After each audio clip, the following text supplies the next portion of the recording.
Empezamos, este es el Café de la Tarde por el canal Antiestrés, nos están viendo a través de HB Multiplay y también de ETV, su sistema digital, su televisión digital. Doctora María Andrea Nieto está recogiendo firmas para lanzarse a la candidatura a la alcaldía de Bogotá. Y vamos a entrar ya, doctora, a los temas puntuales de la campaña. Uno de los grandes temas diferenciales pues va a ser su posición frente a los... No los centremos en el metro porque, como decía usted antes del corte, nos vamos a meter en esos debates eternos que no se resuelven nunca y no se han resuelto en Bogotá a través de casi 60 años, pues.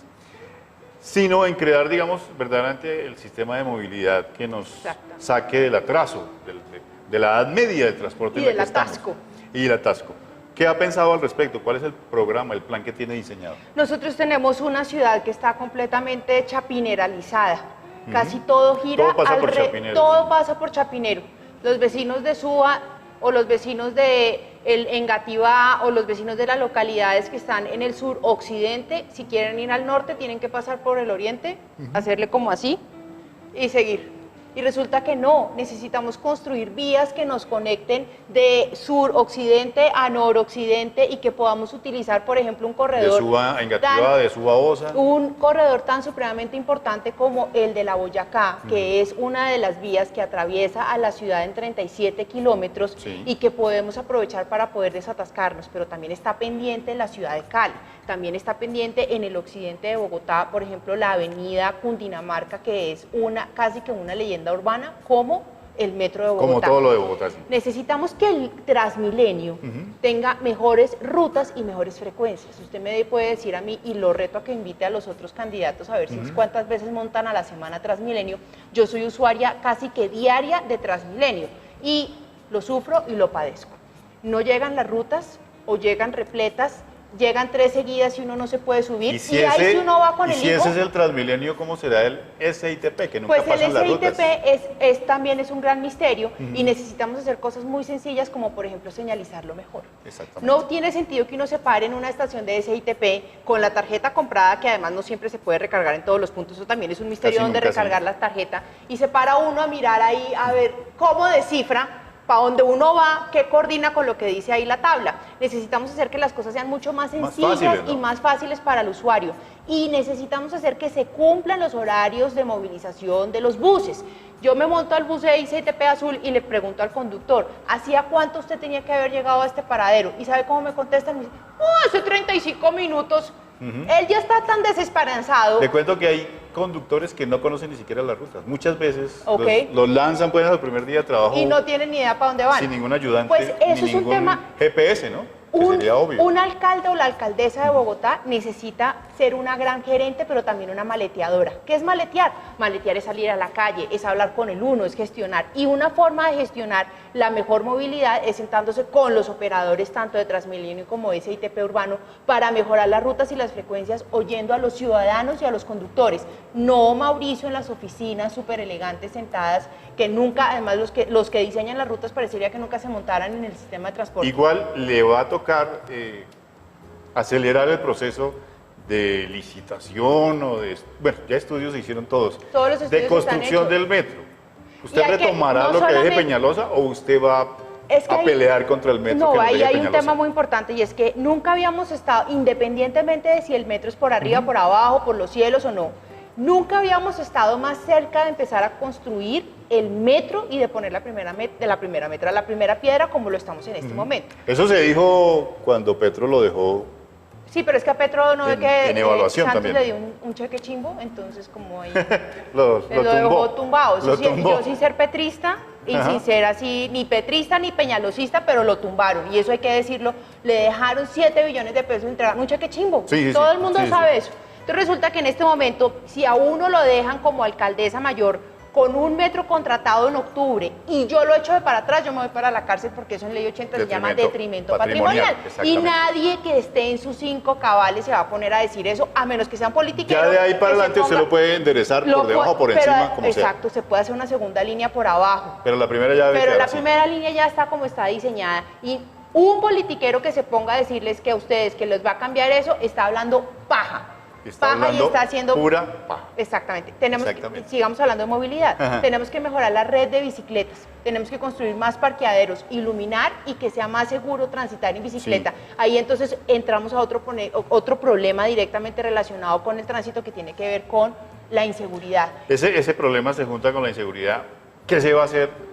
Se necesita más pie de fuerza, se necesitan más cámaras, porque le dicen a uno, aquí en la ciudad, toda tiene cámaras, pero las cámaras solo sirven para nada. que los noticieros presenten esas imágenes, pero nunca se resuelve el tema Y todos el tema justicia. perdóname que muestre tú con tu Ajá. celular, todo, eso no va a entrar ninguna llamada, nada por el estilo, pero todos tenemos un celular con el que nos acostamos y nos levantamos todos los días. Resulta que en el celular hay muchas aplicaciones que nos pueden permitir saber por dónde tenemos que irnos en el tráfico y cuáles son las zonas más peligrosas. Es más, los tuiteros están todo el día reportando dónde hubo un caso de atraco o no. ¿Por qué la policía no lo puede saber? Nunca lo sabe, exactamente. Tenemos que activar la inteligencia de la policía y tenemos que activar rápidamente esa interrelación de la inteligencia artificial con Big Data. ¿Eso qué significa? Juntar elementos e información que Si ya tiene se la sabe dónde fiscalía atracan, para poder obvio. prevenir los delitos. Exactamente. Es un tema de prevención y es un tema de atención inmediata en donde la policía deje de ser reactiva y sea más preventiva. Yo quiero, muchos policías están pendientes de la ciudadanía, pero hay muchos que uno los ve detrás de los postes chateando o escondiéndose, almorzando o comiéndose una empanadita también. Exactamente. Necesitamos menos policías persiguiendo empanadas y más policías cuidándole la vida a los ciudadanos, porque cuando salimos por las mañanas no sabemos si nos van a atracar en Transmilenio. Si el que va montando en cicla quiere ser un héroe del medio ambiente, pero está exponiendo su vida exponiendo también. a que le roben la Necesitamos bicicleta policía igual. que esté allí atendiendo para bajar esa percepción de inseguridad que Bogotá tiene. 6 de 10 ciudadanos se sienten altísima. profundamente inseguros y necesitamos generar más seguridad y algo muy importante, Mauricio, y es que seamos más colectivos en términos del cuidado de unos y de los otros. Eso no quiere decir nada distinto a que si yo veo que alguien, un vecino, está metido en un problema, que yo le pueda ayudar. Bueno, usted decía que quiere hacer un equilibrio entre el ladrillo, digamos, y el tejido humano. Correcto. Pero le quiero robar un minutico para que me diga de pronto qué obras que no tenemos en este momento en la cabeza, de pronto, o que están atascadas, qué obras ya de concreto aceleraría y después hablamos del tejido humano. La calle 13. Nosotros necesitamos tener corredores que nos conecten con la región, que permitan que la gente pueda salir y entrar rápidamente. Necesitamos que la calle 13, esos 6 kilómetros entre la avenida Boyacá y el río Bogotá, funcionen porque el sistema y el clúster logístico está atascado en 5 kilómetros. Es una vergüenza las entradas a Bogotá, todas. Y las todas. salidas, Choachí, dígame Choachí, para ir al oriente, para Choachí la salida es como si todavía estuviéramos en la Una época de trocha, los españoles, exactamente. con una mula. ¿Y qué me dice la autopista norte? Entonces no podemos seguir padeciendo la forma de entrar y de salir de Bogotá en trancones infinitos, en menos de 5 kilómetros nos estamos gastando cerca de 1 hora y media. No solamente estamos atascados, nos estresamos ahora que estamos Sí. aquí en este canal hablando de estrés, pero también resulta que nos chupamos todo el smog.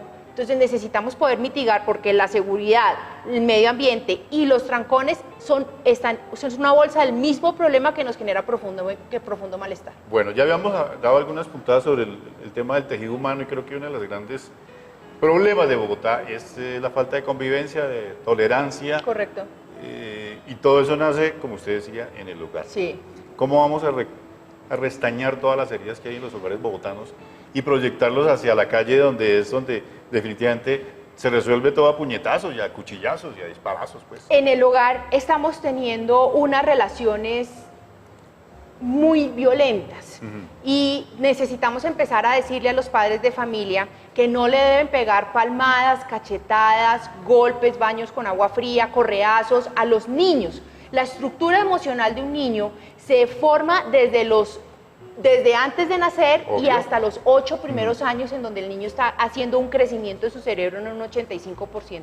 Necesitamos educar con amor, con contención, con seguridad. Y en ese orden de ideas los adultos tenemos que ser adultos. A un niño no se le pega. Si nosotros empezamos a tener esas pequeñas acciones en la casa, inmediatamente eso se empieza a ver reflejado en la medida en que van creciendo las generaciones. Y yo le comentaba a Mauricio que cuando fui directora general del SENA, instauramos una cátedra transversal durante 1 año en donde le estábamos enseñando a la gente a ser ser humano. Porque es que no nos han enseñado a ser humanos, nos enseñan simplemente a todo lo demás, nos enseñan una cantidad de datos que uno no sabe al final eso de ¿Para qué qué sirve. Dígame de qué le sirve a un niño saber cuántas veces vino Cristóbal Colón a América si no sabe dónde poner su tristeza o su rabia o su frustración cuando la siente. Necesitamos cambiar ese paradigma de que la violencia educa y empezar a transformarlo por unas formas de convivencia que después, cuando el niño sale a la calle, tiene una forma de comportarse más armónica. Bueno, hay otro paradigma con respecto a ese tema y es que drogadicción es igual a inseguridad. ¿Cómo percibe ese tema y cómo va usted a combatir, digamos, el microtráfico y cómo lo va a combatir en este escenario en donde la Corte Constitucional ha privilegiado el libre desarrollo de la personalidad y artículos pues, que están en la Constitución defendiendo la libertad de movilidad y de expresión de la ciudadanía? Mauricio, yo soy mamá y el motor de mi vida es David, que tiene 10 años. Y a mí me gusta ir a los parques con David y a mí no me gusta que David tenga que estar expuesto a situaciones de riesgo bajo ninguna circunstancia. De fumada de bazuco y fumada de todas esas Como sé cosas. que ninguna mamá quiere que eso suceda. Ajá. Yo creo que la gente que quiera drogarse, que lo haga en su casa y que los niños puedan tener derecho privilegiado de correr, reír, saltar y jugar en los parques infantiles. Sin embargo, la drogadicción, al igual que la mala convivencia en las calles, la violencia intrafamiliar, hace sí. su origen, la genealogía del conflicto está en la primera infancia. Así que si nosotros podemos establecer políticas públicas de salud emocional para las familias, vamos a empezar a crear una sociedad completamente distinta. Y esto obviamente no lo sabe mucha gente, esto no lo entiende mucha gente porque esto, como bien lo decía Mauricio, estos son temas de vanguardia. Esta es la nueva sociedad, esto es lo que se está construyendo. Y tenemos que acomodarnos y no ir en contra de esa nueva sociedad. Y tenemos que hablar de estos temas. Y yo muchas veces delante de los otros candidatos y delante de la gente les he preguntado, cuéntenme aquí en los debates a quién de ustedes le pegaron. Yo soy la primera que levanto la mano. Ajá. Y soy la primera que digo, fue a mí. Y reconozco eso. Y digo, así no podemos seguir. Bueno, porque eso genera muchas dificultades. Un minuto para resumir su campaña, sus temas de gobierno en una frase. El bienestar. No me resigno a que los mismos con las mismas nos sigan gobernando, a que las mismas monarquías locales, los mismos apellidos, la misma politiquería de siempre nos siga generando el malestar en el que nos encontramos. Y 30 segundos para que nos diga con qué tema musical nos vamos a despedir. Nos vamos a despedir con una canción que me encanta de uno de los lugares de Colombia que más me gusta, que es la Sierra Nevada de Santa Marta, la tierra del olvido, otra vez del colombianismo. Ojalá Carlos que Vives. Bogotá no se convierta en una tierra del olvido. No, no va a ser, eso no lo vamos a ver. Bueno, muchísimas gracias, doctora María Andrea Nieto. Gracias, Mauricio. Mucha suerte con la recolección de firmas y nos vemos en otro próximo Café de la Tarde aquí hablando de la política bogotana. Muchas gracias, muy amable.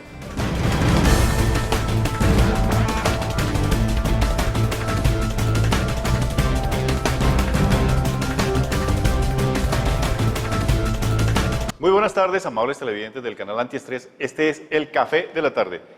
Y a partir de este mes estamos comenzando nuestra serie política, porque este año en Bogotá hay elecciones para alcaldía. Ya tenemos una de las primeras precandidatas a la alcaldía, que es María Andrea Nieto, quien se va a tomar el café con nosotros.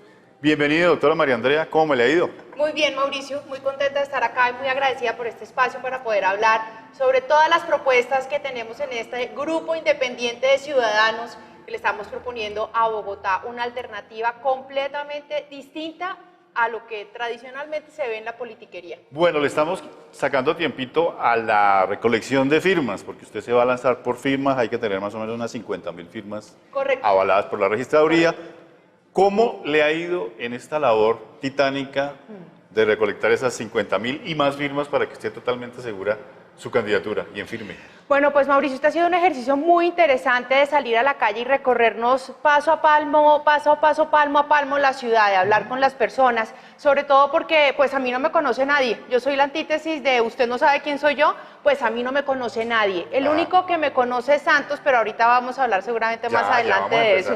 Claro. Y ando por la calle diciéndole a la gente que no estamos condenados a que los mismos con las mismas nos sigan gobernando en una fórmula muy nefasta que hoy en día nos tiene viviendo como nos tiene viviendo. Incluso lo que hemos hecho desde esta plataforma semana tras semana es proponiéndole pactos a los otros contrincantes, y esta semana nuestro pacto es el pacto contra la corrupción y contra el clientelismo. Y estamos esperando que se apunten a Todos. no nombrar familiares ni parentelas, ni de personas muy cercanas a la campaña, ni de concejales, ni de todos esos favores políticos que se pagan como para poder tener gobernabilidad. La fórmula nefasta de la politiquería y de la corrupción es lo que hoy en día tiene a muchísimas personas viviendo un malestar cuando deberíamos estar viviendo una ciudad de una manera completamente distinta. Bueno, ¿cómo está garantizando no solo la transparencia, sino la validez de esas firmas? Porque hay muchos candidatos que se han lanzado a hacer eso y prácticamente pues están en un negocio de comprar firmas, de avalar firmas.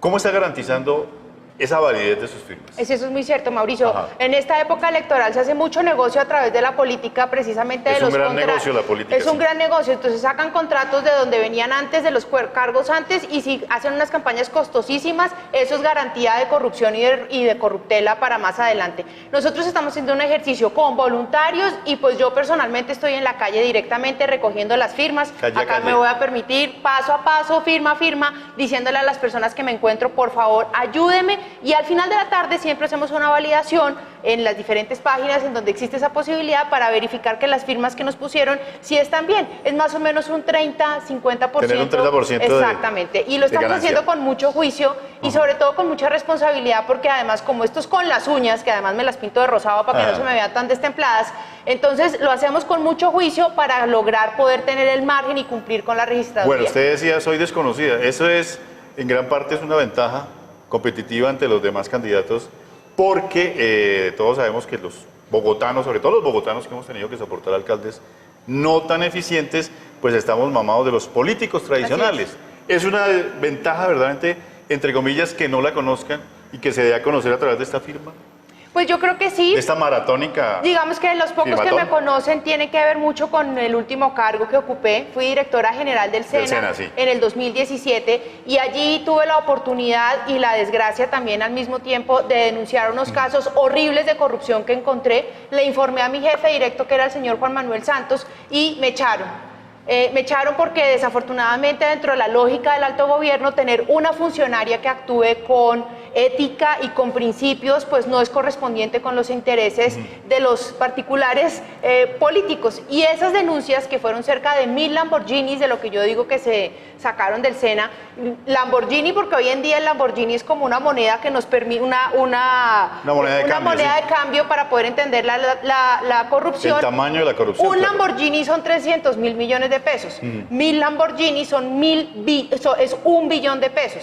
Mis denuncias quedaron instauradas desde el 2017 y ya hoy hay por 700.000 millones de pesos apertura de investigación en la Fiscalía y en la Procuraduría. Denuncié al director anterior, Alfonso Prada, y denuncié al señor presidente de la República, en ese momento Juan Manuel Santos. Me echaron del puesto, me costó el cargo, me persiguieron, me acorralaron, me amedrentaron y sin embargo preferí la ética y la tranquilidad de Por acostarme eso a hay dormir una para que especie de, digamos, de complicidad en el poder con la corrupción. Claro, por supuesto. Creo que es evidente Sí, por en ese supuesto. tema del SENA.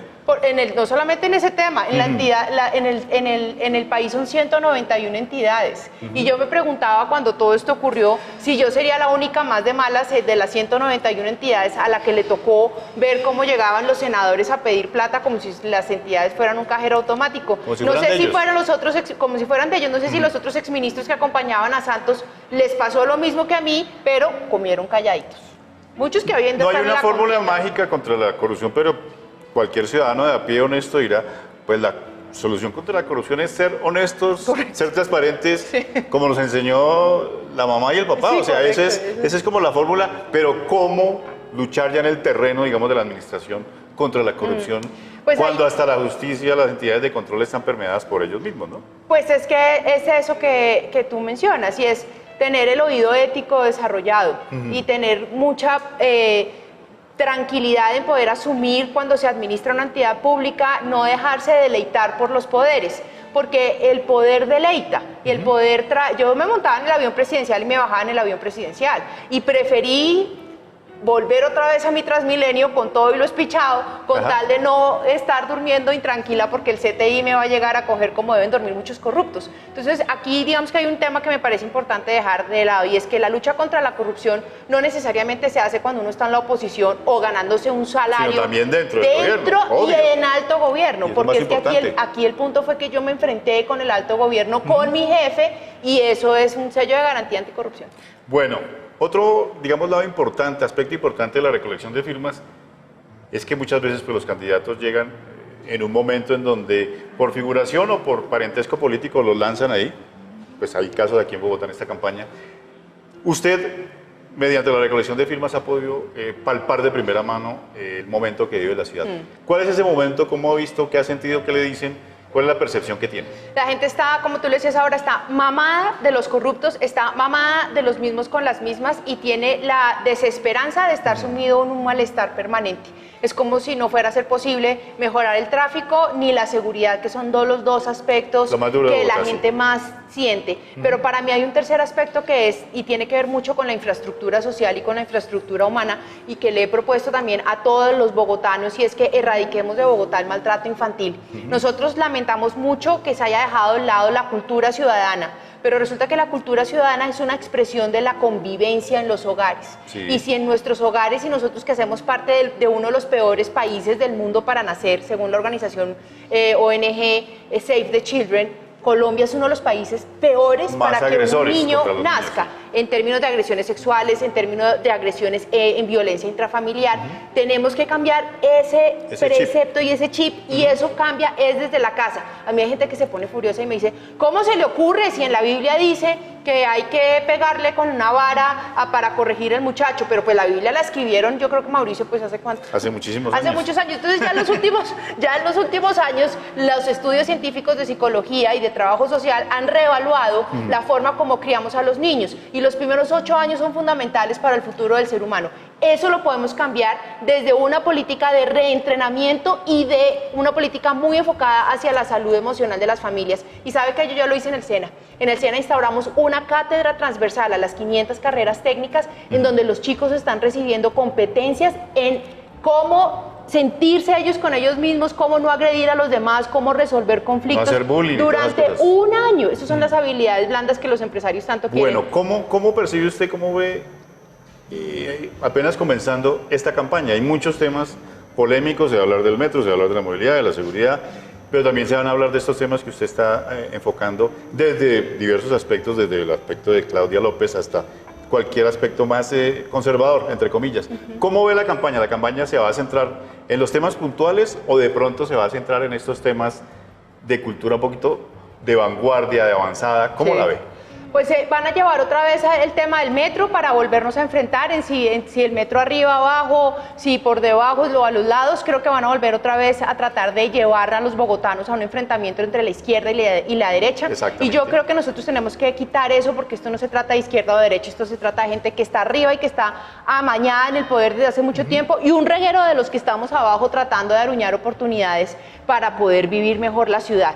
Yo la semana pasada, que estuve en el único debate al que ha asistido Claudia López, le dije que dejara el lenguaje tan confrontacional y que invita a la pelea permanente. Tenemos que tratar de unirnos y tenemos que tratar de generar una convivencia mucho más amable y respetuosa entre los unos y los otros, porque Bogotá ya es un territorio lo suficientemente salvaje como para tenernos que agredir desde el alto gobierno. Así que yo creo que el tema va a ser otra vez la bolita, ¿dónde está la bolita del metro? Que así nos llevan embobando desde hace 70 años, el metro no está construido, y lo más lógico es darle viabilidad a eso y empezar a pensar en otros proyectos que construyan una ciudad moderna, no solamente desde el cemento y no solamente desde la infraestructura física como tal, que es extremadamente importante, pero sí desde la infraestructura social y humana, para que podamos asumir todos esos equipamientos urbanos, físicos e intangibles con respeto. Bueno, después de la primera pausa vamos a hablar precisamente de estos temas, el tema del metro, de la movilidad. Hoy se estaba pregonando que hay nuevos buses menos contaminantes de Transmilenio. No he podido subir al todos primero, esos temas. Hoy se varó ya uno de esos buses. En Suba. El primero de esos buses, pero queremos cerrar este primer segmento tocando un poquito del alma, del espíritu suyo, doctora María Andrea Nieto, para dejar a los televidentes como un mensaje de lo que es su sensibilidad ¿Con qué canción le gustaría cerrar este primer segmento? Con la bicicleta de los colombianísimos Shakira y Carlos Vives. Bueno, ya regresamos en 2 minutos. Vamos a hablar ya después de los temas álgidos de la política bogotana.